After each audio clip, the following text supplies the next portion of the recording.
दोस्तों money science में आप सभी का स्वागत है। उम्मीद करता हूं कि आपने इस चैनल को सब्सक्राइब कर लिया होगा। अगर आपने इसको अभी तक सब्सक्राइब नहीं किया है तो सबसे पहले आप इसको सब्सक्राइब कर लो, क्योंकि यहाँ पे हम काफ़ी इंपॉर्टेंट टॉपिक्स जो कि मनी से रिलेटेड है उसके ऊपर डिस्कशन करेंगे, जिसमें आपके फाइनेंस से रिलेटेड टॉपिक्स आ जाते हैं, आपके टैक्स से रिलेटेड टॉपिक्स आ जाते हैं, आपके इन्वेस्टमेंट से रिलेटेड टॉपिक्स आ जाते हैं, जिसमें ईटीएफ्स होगा, म्यूचुअल फंड्स हो गए, स्मॉल केसेस हो गए, पीएमएस हो गए। इन सभी टॉपिक्स के ऊपर हम डिटेल में डिस्कशन यहाँ पे करेंगे। जैसे कि दोस्तों आप सभी को बताइए कि ये जो फाइनेंशियल ईयर ये एंड होगा 31 मार्च को, 31 मार्च को। तो आपने पिछले साल के 1 अप्रैल से 31 मार्च तक जो भी इनकम की है उसके ऊपर आपको टैक्स पे करना होगा। अब इनकम आपकी कैसी भी हो सकती है, आपकी सैलरी इनकम हो सकती है, आपकी बिजनेस इनकम हो सकती है, और आपकी स्टॉक मार्केट इनकम हो सकती है।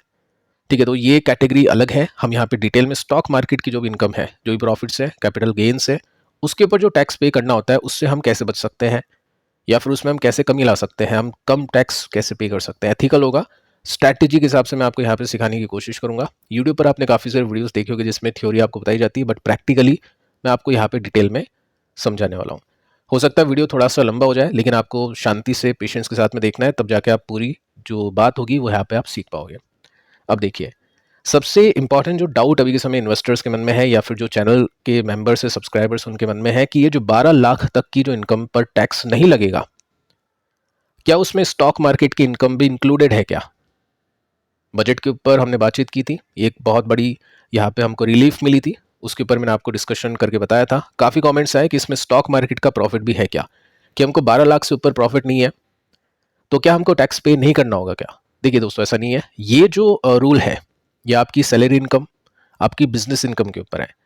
अगर आप सैलरी से इनकम कमाते हैं, उसमें आपकी इनकम 12 लाख से नीचे है तो आपको टैक्स पे नहीं करना होगा। 12 लाख से 1 रुपये भी ऊपर अगर आपकी इनकम हो जाती है आपकी सैलरी से या आपके बिजनेस से, तो आपको ये जो नई स्लैब है इसके हिसाब से टैक्स पे करना होगा। तो क्वेश्चन ये आता है कि स्टॉक मार्केट पर जो हमारी इनकम है उस पर कितना टैक्स पे करना पड़ेगा। ये रूल स्टॉक मार्केट की इनकम के ऊपर तो है नहीं, तो इसको तो हम छोड़ देते हैं। हम स्टॉक मार्केट की जो इनकम होती है उसके ऊपर हम बात करने वाले हैं। तो यहाँ पर दोस्तों आप नोट कर सकते हैं कि ये जो इनकम है स्टॉक मार्केट की, जिसको हम कैपिटल गेन्स बोलते हैं, जहाँ पे आपने कैपिटल लगाई है उसके ऊपर जो भी गेन्स होते हैं वो शॉर्ट टर्म भी हो सकते हैं, लॉन्ग टर्म भी हो सकते हैं, उसके ऊपर जो टैक्स है उसमें दोस्तों कोई चेंजेस नहीं है। बजट 2024 में ये इंक्रीज हुआ था, 15% से बढ़ा के 20% किया था एसटीसीजी, और 10% से बढ़ा के 12.5% किया था एलटीसीजी। अब देखिए, ये जो टैक्स है ना, ये एज इट इज़ है, इसके अंदर कोई चेंजेस हुए नहीं है। तो हम इसी को डिस्कस करेंगे कि इसके अंदर हम कैसे बचत कर सकते हैं, कैसे हम टैक्स लॉस हार्वेस्टिंग करके अपने टैक्स को बचा सकते हैं। ठीक है, तो ये हम यहाँ पे डिस्कस करने वाले हैं। तो सबसे पहले हम ये देखते हैं कि कितना टैक्स हमको पे करना पड़ेगा। देखिए, यहाँ पे मेंशन कर रखा है कि जो शॉर्ट टर्म यानी 1 साल से कम के टाइम के अंदर अगर आपने प्रॉफिट कमाया है तो वो आता है आपके एसटीसीजी के अंदर, शॉर्ट टर्म कैपिटल गेन्स। उसके ऊपर आपको टैक्स पे करना पड़ता है 20% का। ठीक है, एलटीसीजी का मतलब है कि लॉन्ग टर्म कैपिटल गेन, यानी ऐसी कमाई, ऐसा प्रॉफिट जो आपको अपने स्टॉक, अपने म्यूचुअल फंड को 1 साल से ऊपर होल्ड करने पर मिला है। अगर आपने 1 साल से ऊपर होल्ड किया फिर आपको प्रॉफिट हुआ तो आपको लॉन्ग टर्म कैपिटल गेन के अंदर उसको शामिल करना होगा, और उसमें जो टैक्स है वो कम है, 12.5% का है। अब देखिए, लॉन्ग टर्म कैपिटल के अंदर आपको एग्जेम्पशन भी मिली है। कितनी है? पहले 1 लाख रुपीज़ थी, अब ये 1.25 लाख रुपीज़ हो चुकी है पर ईयर। यानी अगर आपका प्रॉफिट है 5 लाख का तो आपको घटाना पड़ेगा 1,25,000 रुपीज़ का अमाउंट, और जो भी निकल के आता है उसके ऊपर आपको 12.5% का टैक्स पे करना होगा। अगर आप शॉर्ट टर्म खिलाड़ी हो, शॉर्ट टर्म में आपने कमाई है 5 लाख, तो उसके ऊपर आपको सीधा 20% का टैक्स पे करना होगा। अब मैं आपको कैलकुलेशन के हिसाब से बताने की कोशिश करता हूँ कि यहाँ पे सिंपल सा आप देख सकते हैं, ये आपके सामने है शॉर्ट टर्म। अगर आपने शॉर्ट टर्म में कमाई की है 5 लाख रुपीज़ की, यानी आपने कैसे देखते हैं आपकी एप्लीकेशन में, वो भी मैं आपको आगे चल के सिखाऊंगा प्रैक्टिकली कि किस तरह से आप देख सकते हैं आपने कितनी कमाई शॉर्ट टर्म में की है, कितनी कमाई आपने लॉन्ग टर्म में की है, कैसे कैसे आप टैक्स पे कर सकते हैं, उसमें कैसे आप बचत कर सकते हैं, सब आगे चल के अपन देखेंगे। तो देखिए, शॉर्ट टर्म में आपने कमा लिए है 5 लाख रुपीज़, यानी 1 साल से पहले पहले आपने स्टॉक को खरीद कर बेच कर पैसे कमाए, जो कि 5 लाख रुपीज़ का प्रॉफिट है। तो उस पर आपका टैक्स कितना बना? 20%, यानी 1 लाख रुपीज़ आपको टैक्स पे करना होगा।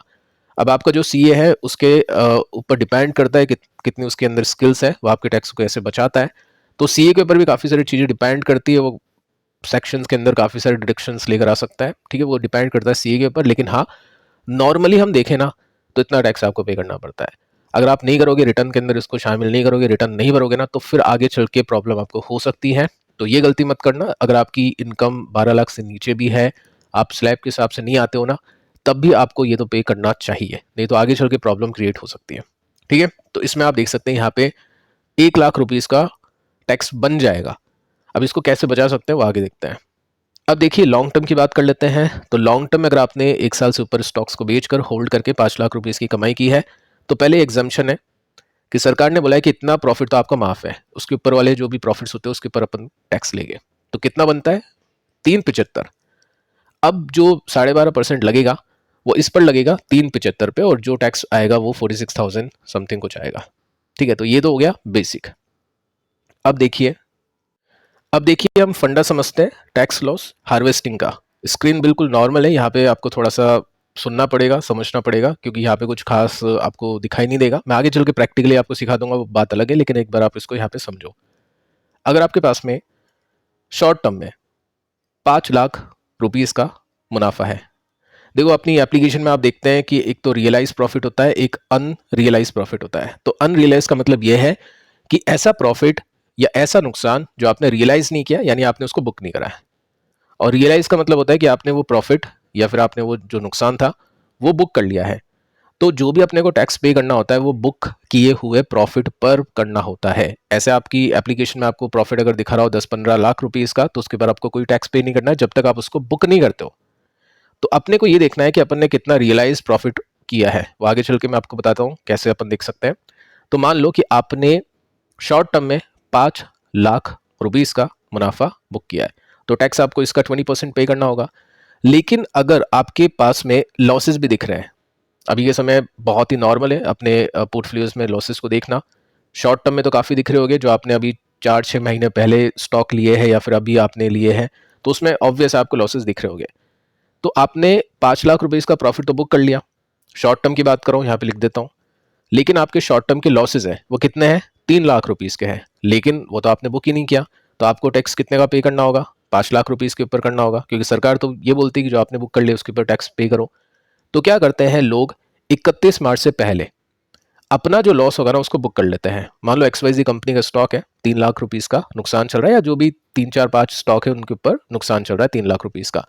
तो क्या करेगा इन्वेस्टर, उसको बुक कर लेगा नुकसान को। तो बुक करने के बाद में जो नेट रियलाइज प्रॉफिट होगा वो कितना होगा? 2 लाख का। तो आपको फिर 5 लाख रुपीज़ के ऊपर टैक्स पे नहीं करना है, आपको फिर ओनली 2 लाख रुपीज़ पर टैक्स पे करना है। बात ही बन जाती है कि 3 लाख रुपीज़ का नुकसान बुक कर लिया, अब क्या? अब जिस कंपनी का स्टॉक आपने बेचा उसी कंपनी का स्टॉक फिर आप बाय कर लो। सेम डे तो नहीं करोगे, नेक्स्ट डे कर लो या 1-2 दिन में कर लो। तो वो जो स्टॉक होगा वो आपके पोर्टफोलियो में एज इट इज होगा। आपका लॉस बुक हो चुका है, सेम प्राइस पे होगा, तो प्राइस अगर चेंज नहीं है तो कंपाउंडिंग के अंदर भी कोई फर्क नहीं पड़ेगा, या फिर आपका जो प्राइस है उससे भी कोई फर्क नहीं पड़ेगा। थोड़ा सा पोर्टफोलियो के अंदर आपको शांति भी मिलेगी कि चलो ठीक है, यहाँ पे लॉसेस नहीं दिख रहे हैं। या फिर एक काम भी इन्वेस्टर कर सकते हैं, आगे चल के मैं उसके ऊपर भी डिस्कशन करूंगा, कि जो भी small and mid cap companies है जहाँ पे कन्विक्शन नहीं आ पा रहा है, उनको लॉसेस बुक करके म्यूचुअल फंड के अंदर शिफ्ट करना। तो होगा क्या, एक तो आपका जो प्रॉफिट है उसके अंदर आपका लॉस ऑफसेट हो जाएगा, आपको कम प्रॉफिट दिखेगा और उसके ऊपर आपको कम टैक्स पे करना होगा। सेकंड क्या होगा कि आप अपने इन्वेस्टमेंट को स्विच भी कर सकते हैं। अब वो मेरी सलाह नहीं है कि आपको स्विच करना नहीं करना, जस्ट मैं एक तरीका बता रहा हूँ कि इस तरह से भी लोग देखते हैं। तो ये तो हो गया टैक्स लॉस हार्वेस्टिंग। अब देखिए इसके अंदर एक रूल है, मैं आपको बताना चाहूंगा कि मान लो आपने शॉर्ट टर्म में कमाई कर दी है 5 लाख रुपीज़ की, और लॉन्ग टर्म जो भी आपकी कमाई है इस साल में अगर आपने बुक किया है 1-2 साल पुराने स्टॉक को, मान के चलो वो है 2 लाख रुपीज़। कैसे देखते हैं शॉर्ट टर्म लॉन्ग टर्म दोनों, आपको आगे चल के बताऊंगा अपनी एप्लीकेशन में। देखो जीरोधा है मेरे पास, तो मैं उसका ही इंटरफेस आपको बता सकता हूँ। अगर आपके पास में कोई और एप्लीकेशन है तो उसके अंदर आप एक्सप्लोर कर लेना, ऑप्शंस मैं आपको दे दूंगा आगे चल के कौन कौन से ऑप्शन है। आप नहीं एक्सप्लोर कर पा रहे तो अपने कस्टमर केयर को कॉल करके उनसे पूछ सकते हैं। देखो दोस्तों, रूल ये है कि अगर आपके पास में शॉर्ट टर्म जो भी लॉसेज है उसको आप ऑफसेट कर सकते हैं अपने शॉर्ट टर्म गेन से और अपने लॉन्ग टर्म गेन से, दोनों से। शॉर्ट टर्म का जो नुकसान है उसको बुक करके आप अपने शॉर्ट टर्म गेन्स में से भी कमी कर सकते हैं और लॉन्ग टर्म गेन्स में से भी कमी कर सकते हैं। लेकिन अगर आपका कोई लॉन्ग टर्म नुकसान है तो आप उसको ऑफसेट कर सकते हैं ओनली लॉन्ग टर्म गेन्स के साथ में। अगर आपका कोई लॉन्ग टर्म नुकसान आपको बुक करना है तो आपका जो लॉन्ग टर्म गेन्स है ना, उसमें से ही आप उसको कम कर सकते हैं, आपको शॉर्ट टर्म में कुछ नहीं करना है। ठीक है, तो ये बस एक कॉम्प्लेक्स चीज है, एक बार आप दोबारा से सुन लेना मैंने आपको क्या बोला है, बाकी मैं आपको बता देता हूँ। देखो शॉर्ट टर्म हमने देख लिया, अब यहाँ पे हम शॉर्ट टर्म देखते हैं कि मान लो आपका 5 लाख रुपीज का प्रॉफिट है, 6 लाख रुपीज का नुकसान है, तो आपने इसमें से तो बराबर कर दिया, नो प्रॉफिट नो लॉस हो गया। आपका 1 लाख रुपए आप एडजस्ट कर सकते हैं अपने लॉन्ग टर्म, जो भी आपका प्रॉफिट है ना उसके अंदर से आप इसको काट सकते हैं। उसके अंदर फिर आपको एग्जेम्पशन मिलेगी 1.25 लाख की, फिर जाके आपको टैक्स पे करना होगा। अल्टीमेटली कहने का सिंपल सा मतलब यह है कि आपको अपने नुकसान को बुक करके अपना जो भी प्रॉफिट आ रहा है ना उसको कम दिखाना है, सिंपल सा फंडा है। और जितना कम आप दिखाओगे उतना कम आपको टैक्स पे करना होगा। और जो भी स्टॉक आपने बेचा है उसको उसी प्राइस पे ले लो अगले दिन, क्योंकि T2 T1 सेगमेंट होते हैं। अगर आपके पास में और पैसे हैं, डीमेट अकाउंट में थोड़े से पैसे आप रख सकते हैं अगर आपको फिर उसी स्टॉक को लेने हैं, क्योंकि 1-2 दिन में वो पूरे पैसे छूटते हैं। ठीक है, और वैसे भी मार्केट नीचे तो हो सकता है 1-2 दिन में ऊपर आपको वो स्टॉक मिले भी नहीं। ठीक है दोस्तों, ये है पॉइंट, आप अपने शॉर्ट टर्म लॉसेस को ऑफसेट कर सकते हैं लॉन्ग टर्म गेन के साथ भी और शॉर्ट टर्म गेन्स के साथ भी।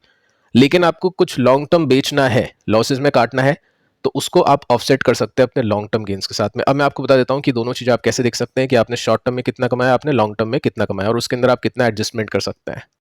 तो देखिए ज़ीरोधा एप्लीकेशन का इंटरफेस आपके सामने है, और ये आप कंसोल ओपन कर सकते हैं, उसके अंदर डैशबोर्ड आप ओपन कर सकते हैं।